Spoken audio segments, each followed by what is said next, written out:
Алматыда көрнекті ғалым, мемлекет және қоғам қайраткері Нұрғали Мамыровтың құрметіне өз тұрған үйіне мемориалдық тақта орнатылды.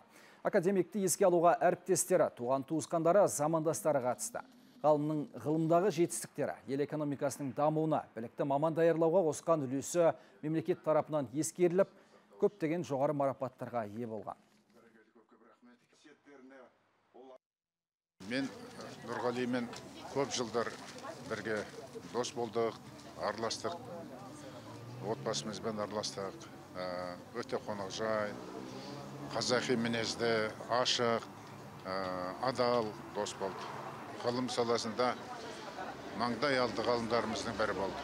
Ол университетті өте жоғары деңгейге көтерді.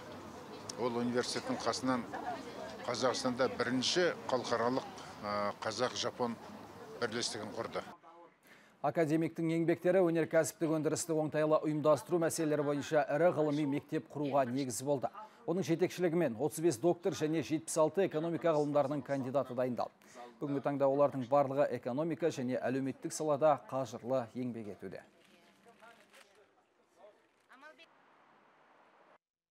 Енді Нұрекең соншалықты жайдар адам, бір көргеннен сондай өзіне бауырым тартып, ол әрбір қазақты бауырым деп есептейтін ағамыз еді ол кісі. Бүгін мінекей осындай үлкен тақта қойылып отырып өзі тұрған үйіне, осының бәрі құтты болсын. Осыны ұйымдастырған қалалық әкімшілікке, жалпы азаматтарға көп рахмет.